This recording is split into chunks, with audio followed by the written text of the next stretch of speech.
Señor le bendiga. Sí. Señor les bendiga en esta mañana. ¿Cómo han estado? Espero que tengan un tiempo bueno de vacaciones, los que han podido salir, de descanso.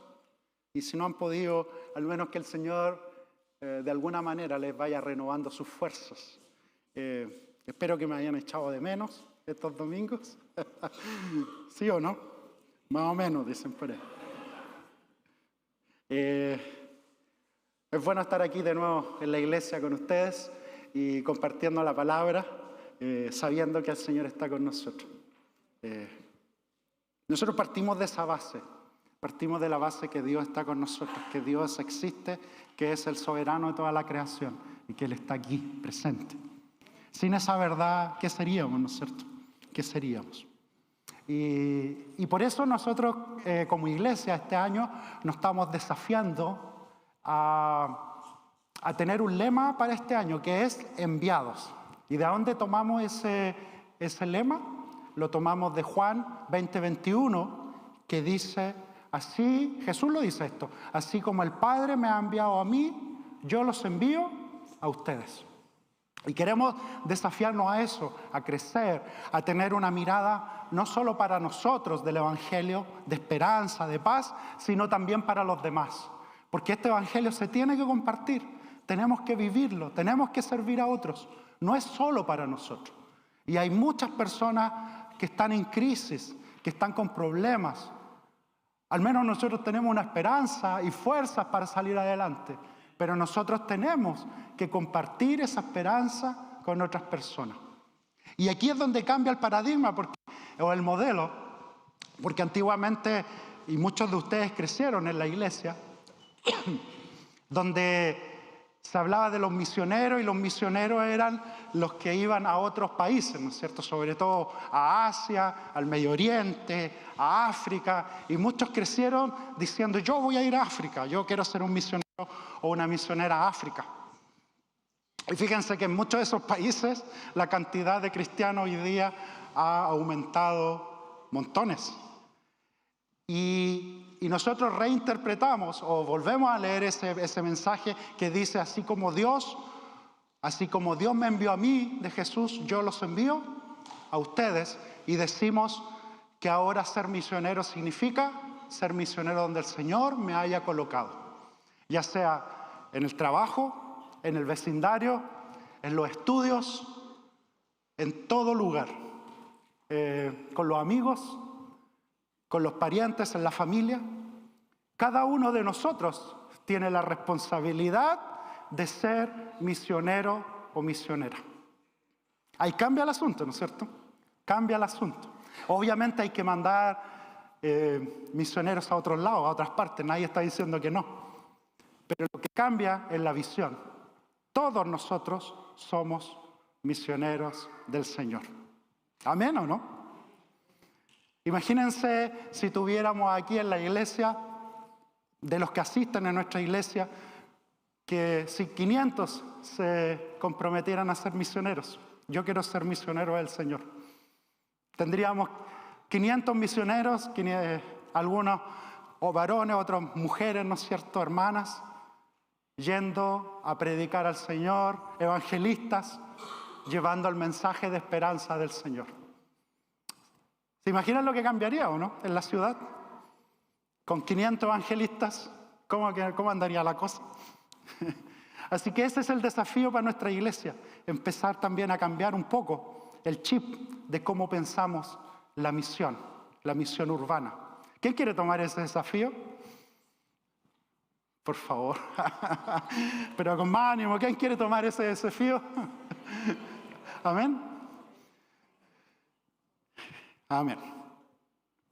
Y en ese sentido, en este verano, hemos estado estudiando la primera epístola del apóstol Juan y hemos visto los diferentes fundamentos que tiene nuestra fe. Hoy día vamos a hablar de la fe que vence. La fe que vence. Y hemos visto varios fundamentos que tienen que ver con, por ejemplo, Jesús realmente vino aquí al mundo. La semana pasada hablábamos de que Él nos amó primero.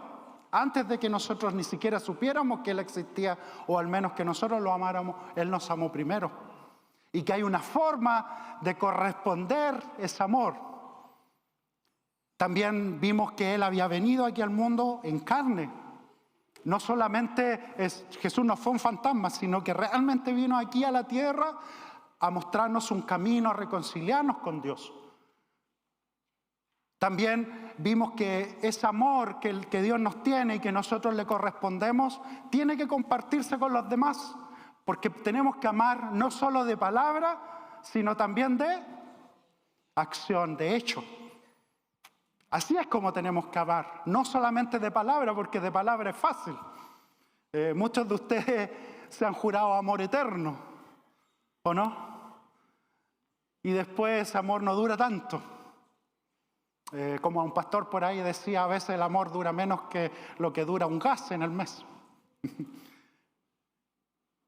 Y eso es lo que para nosotros es importante, los fundamentos de esa fe. Pero si nosotros vamos a esas dos palabritas el día de hoy, por ejemplo, si nosotros partimos por la victoria, hay una fe que da victoria, ¿no es cierto? Y empezamos a pensar, ¿a qué le llamamos nosotros una victoria? Y fíjense que en la vida hay varias victorias, quizás que ustedes han tenido y se han sentido bien. Por ejemplo, cuando alguien en su hogar terminó la carrera de la universidad, ¿no es cierto? El hijo, el nieto. Hay muchos abuelos que yo he escuchado que se sienten muy orgullosos de que sus nietos hayan terminado la universidad, por ejemplo. O los hijos. O, por ejemplo, cuando se hizo una ampliación. Una simple ampliación de la casa y uno lo toma, oye, esta fue una victoria porque pudimos mejorar algo la condición de vida de nosotros. Cuando alguien puede tener un departamento nuevo para su familia, una casa nueva para su familia, uno dice, esta es una victoria para nosotros. ¿Sí o no?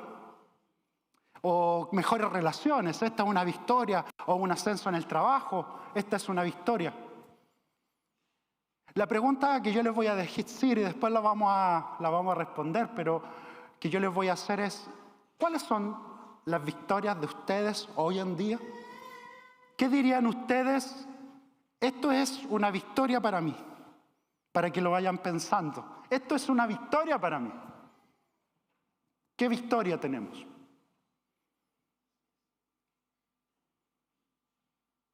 ¿Y por qué lo pregunto? Alguien me va a decir, ¿por qué lo pregunta eso Marcelo?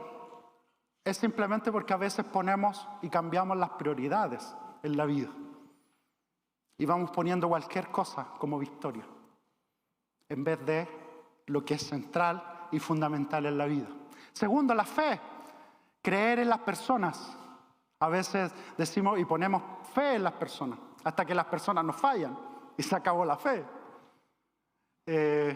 O poner fe en la economía, o poner fe en las circunstancias sociales o políticas, o poner la fe en mi familia, o inclusive poner la fe en mí mismo. Yo tengo fe en mí. Entonces ahí eso nos va dando una visión como para entrar a este tema, una fe que vence. Entonces, el pasaje de hoy día nos muestra específicamente una fe que vence. Pero ¿cómo es esta fe? ¿Cómo es esta fe que realmente vence? Por supuesto, esta fe que vence está relacionada a Jesucristo. Una fe que es una fe de acción, que se mueve. Una fe que realmente pone a Dios como el centro y una fe que pone también al prójimo como el centro. Jesús lo dijo claramente, ámenme a mí con todo el corazón, la mente, el alma y con todas sus fuerzas. Y al prójimo como a ustedes mismos. Y ahí sonamos todos porque si somos sinceros, nosotros no amamos al prójimo como a nosotros mismos. Así que hasta ahí quedamos, ¿no es cierto? Si hacemos la evaluación verdadera, pues la real. Pero es una fe en acción, una fe potente, una fe fuerte. Porque Dios es grande y porque podemos creer en Él. Fíjense que Jesús dice, si tuvieran una fe chiquitita, ¿como qué? Como una pequeña semilla de mostaza, pequeñita, pequeñita. ¿Alguien ha visto las semillas de mostaza o no? ¿La han visto? Son pequeñitas. Y ahí uno podría hacer muchas cosas, inclusive Jesús da ejemplos de milagros. Pero la pregunta es, ¿qué tan grande es nuestra fe? Y ¿saben qué? A veces pienso, y yo también me evalúo a mí mismo, y digo, a lo mejor nuestra fe no es tan grande. Eso es una cosa que se me ocurre a mí, a lo mejor no es tan grande como nosotros pensamos que es. ¿Y qué tendríamos que hacer para fortalecer esa fe? Para crecer en la fe. Para realmente creerle a Dios. Creerle a Jesús. Que Él puede hacer grandes cosas y puede cambiar cosas a nuestro alrededor. Que puede usarnos para hacer eso. Que puede utilizarnos. No por nuestras fuerzas, sino porque Él simplemente es bueno y porque Él tiene el poder para hacerlo. ¿Qué tenemos que hacer para seguir a ese Dios grande? Y aquí es donde viene el pasaje, porque fíjense que en el versículo 1, si lo leemos de nuevo por favor, está en la primera epístola de Juan, capítulo 5, versículo 1, dice, todo el que cree que Jesús es el Cristo ha nacido de Dios, y todo el que ama al Padre ama también a sus hijos. Así versículo 2, así cuando amamos a Dios y cumplimos sus mandamientos, sabemos que amamos a los hijos de Dios. Versículo 3, en esto consiste el amor a Dios, en que obedezcamos sus mandamientos. Y estos son difíciles de obedecer. No dice eso el texto, ¿no es cierto? ¿Qué es lo que dice? No son difíciles. Yo creo que se equivocó el texto yo, ¿no? No sé si les pasa a ustedes, pero yo creo que el texto se equivocó un poquito. Juan a lo mejor se equivocó en escribir cuando estaba escribiendo. ¿Cómo es eso que los mandamientos no son difíciles de seguir? ¿A quién le cuesta seguir los mandamientos de Dios? Levante la mano. Pero fíjense que hay algo que está implícito ahí. Y algo que está implícito que hablábamos de la semilla de mostaza. Que es que fíjense que habla de Dios, habla de Jesús, y después más adelante en el texto lo vamos a ver, habla del Espíritu Santo. Como el Espíritu de la verdad. Fíjense que nuestra fe, dicho de otra forma, no se basa en nosotros y nuestras fuerzas, sino que se basa en el Dios poderoso que nosotros creemos. No es fácil cuando nosotros confiamos en nosotros, en nuestras propias fuerzas. Es fácil cuando nos volvemos a Dios y permanecemos en Cristo. Solamente ahí se podrán realizar todas las cosas, cuando permanezcamos realmente en Cristo, porque Dios es poderoso y porque Dios tiene las fuerzas para transformar nuestra vida. Si usted está pasando por luchas, y disculpe que lo diga así, pero es lo más básico que uno podría decir es, vuélvase a Dios. Tome las fuerzas de Él. No de usted mismo, no de usted y de su vida, sino que tome las fuerzas de Dios.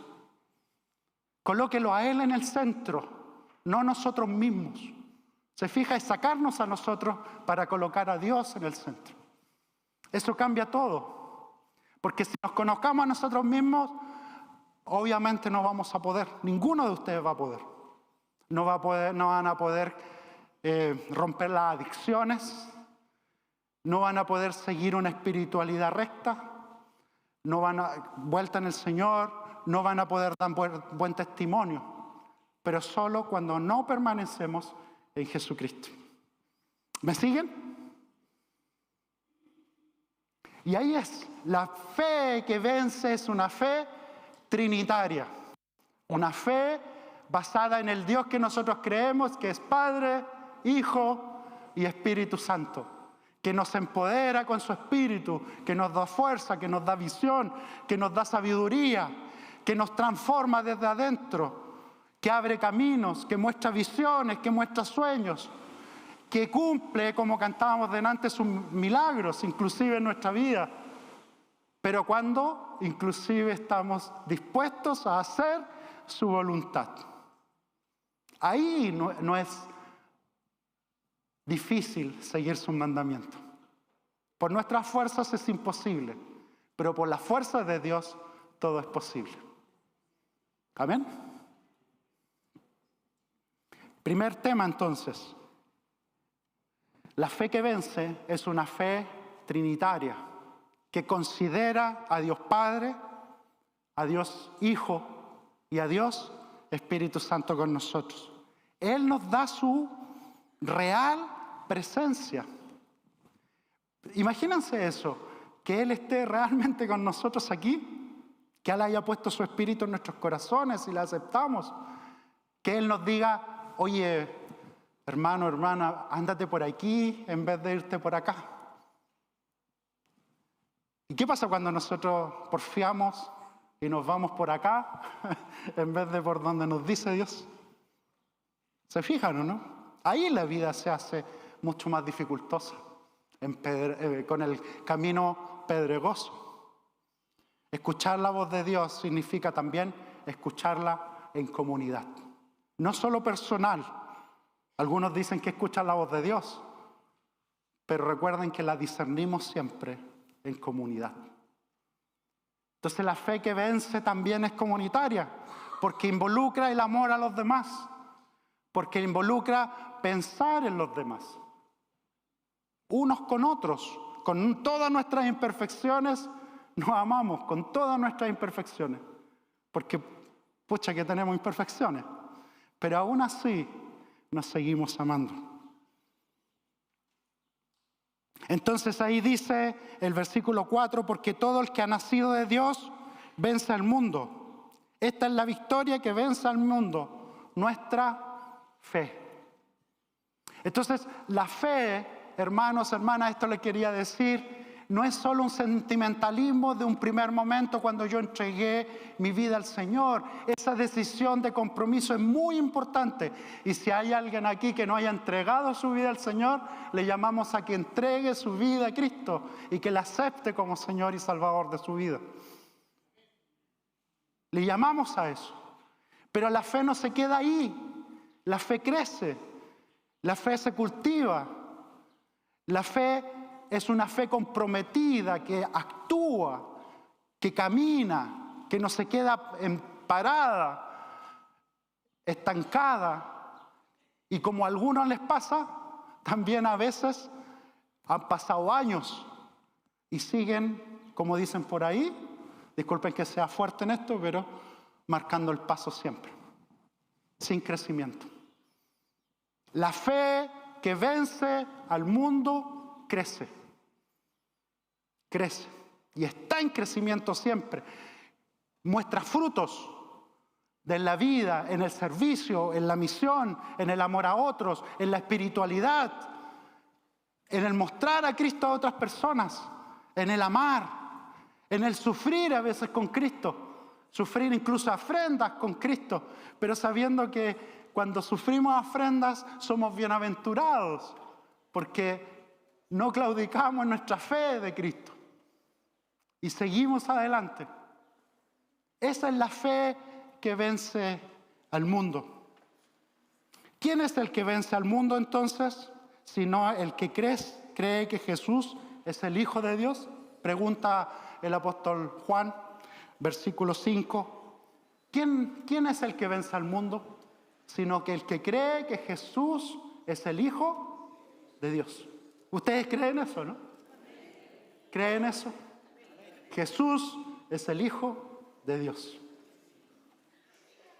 Y fíjense que entonces es una fe mucho más profunda, tiene que ver con los contenidos. Hoy en día a nosotros se nos pide inclusive a veces razones de nuestra fe, nos desafían. ¿Y por qué tú crees eso? ¿Y por qué tú crees en la Biblia? ¿Y por qué tú crees en Dios? Nos desafían en la vida, ¿o no? ¿Algunos de ustedes le han hecho esas preguntas en el colegio, en la universidad, en el trabajo, en el vecindario? ¿Le han hecho esas preguntas? A mí me las han hecho montones de veces. ¿Por qué tú crees? Por eso tiene que ser una fe profunda, con fundamentos. Una fe, llamémoslo así, que piensa, no solamente que cree porque cree. Tampoco es una fe en el ser humano. Hoy en día se habla mucho de la fe. Cree nomás, te dicen. Y yo después les pregunto a las personas cuando me dicen, cree nomás. Y yo les digo, ¿y en qué tengo que creer? Les digo yo. Les pregunto de vuelta, ¿en qué tendría que creer? Porque la fe que vence realmente al mundo no es una fe cualquiera. No es tener fe por fe, sino que es una fe que cree que Jesucristo es el Hijo de Dios. ¿Se fijan la diferencia, no? No es creer por creer, cree nomás. No, es creer que Dios puede transformar las realidades. Es creer que Dios envió a su Hijo para reconciliar al mundo. Es creer que Dios es un Dios que hace milagros y nos escucha. Es creer que Dios es un Dios grande, soberano, que controla todo lo que existe en la creación, las millones y millones de galaxias que existen, y además tiene el control de nuestras vidas, que es un Padre que se acerca. Esa es nuestra fe, una fe profunda, no una fe parejita, sino una fe profunda. Entonces, ¿tendremos o tendrá usted que crecer en su fe? ¿Tendrá que crecer en esa fe, profundizarla aún más? ¿O cree que el Señor ya terminó con usted? Y esto da lo mismo la edad, porque para todos el Señor nos habla. En diferentes circunstancias, el Señor nos habla.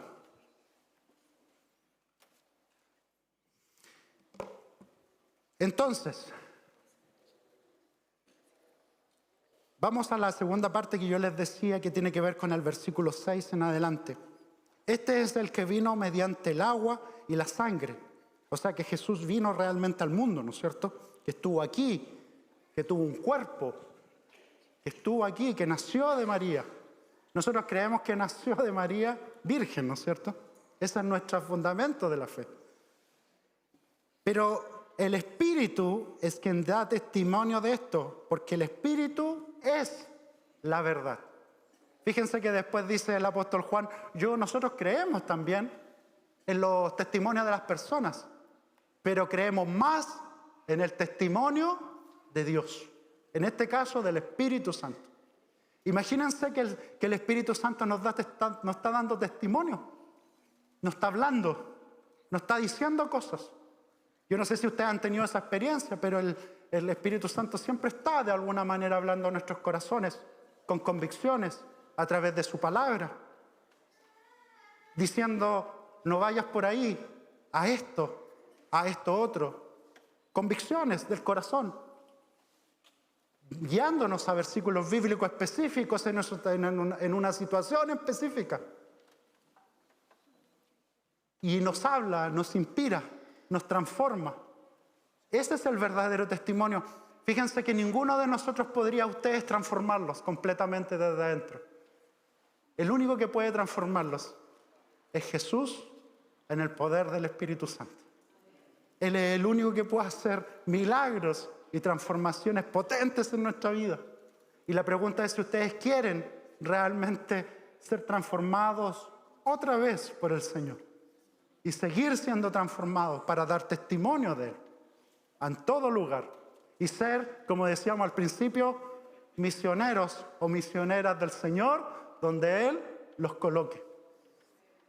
Para su gloria, no para la gloria. Si Él nos transforma, no es para la gloria de nosotros, ¿no es cierto? Porque esto no lo logré con mi fuerza, sino que es para la gloria de Dios. Eso es lo que nosotros buscamos. Y en ese sentido, ese espíritu es el que da testimonio. Fíjense que hoy en día, en una sociedad racionalista, que piensa, busca las pruebas empíricas, o sea, los exámenes o los experimentos, fíjense que el Espíritu da testimonio. Y eso es muy importante para nosotros. Muchos confían y ponen su fe en los médicos, y está bien. Nosotros no somos irresponsables y nunca le vamos a decir a alguien, no te tomes tus medicamentos. Sigue el consejo médico, pero nosotros creemos que sobre eso el Señor está en control. Eso es lo que creemos, que Él tiene el control de los tiempos, que Él tiene el control de toda nuestra vida. Y significa vivir una vida con Él, en Él, y en todo lo que hagamos glorificarlo a Él. Por lo tanto, aceptamos el testimonio del Espíritu antes que el humano, aunque obviamente el Señor ha transformado nuestras vidas y podemos en ese sentido saber que Dios está obrando en medio de nosotros. Y finalmente, Él nos da vida y vida eterna. No cualquier tipo de vida, una vida con propósito, una vida con un plan. Cantábamos delante, yo sé que tú tienes un plan para mí. Crean eso, hermanos. El Señor tiene un plan para tu vida, tiene un propósito que hay que descubrir y que tienes que seguir adelante. Y te pregunto, ¿cuál es el propósito en esa vida eterna que el Señor te ha regalado? No es una vida que termina hoy día. Para los que han perdido algún familiar en este tiempo, el 2023, les recordamos que esto no se termina aquí, que hay una vida eterna, que nosotros descansamos en eso, descansamos en que esto no se termina aquí con la vida física, sino que hay una vida en la gloria del Señor, en su presencia. Y podemos descansar en eso y tener consuelo en que Dios nos da una vida eterna. ¿Creen eso, no? Que no es solamente aquí, sino para el futuro. Por lo tanto, esperaremos el momento en cuando estemos en su presencia también. Y así lo dice el versículo 11 y el 12 de este pasaje. Y el testimonio es este, que Dios nos ha dado vida eterna y esta vida está en su Hijo. No es una vida cualquiera, es una vida que está en Jesucristo, en el Hijo de Dios. Él tiene al Hijo, tiene la vida. El que no tiene al Hijo de Dios, no tiene la vida. Y por eso nosotros decimos, el mismo apóstol Juan decía en su Evangelio, que Jesucristo es el camino, la verdad y la vida. Que nadie viene al Padre sino por Él. Él es el camino, Él es la vida. Y el que lo tiene a Él, tiene la vida eterna. Pensemos esto y pensemos en nuestra vida, no solo viviendo el aquí y el ahora, sino que vivámoslo pensando en la eternidad. Pensando en una vida completa. Lo que nosotros vivimos aquí, comparado con la eternidad, es una fracción chiquitita. Pero es bueno que tengamos esa perspectiva, una perspectiva que es eterna y que no es solo del aquí y el ahora. Porque a veces nosotros luchamos en el aquí y en el ahora, en la vida que estamos viviendo, y luchamos y creemos que toda la vida se nos va aquí, en este momento, en este instante. Pero la vida con Dios es distinta, la perspectiva de Dios es distinta.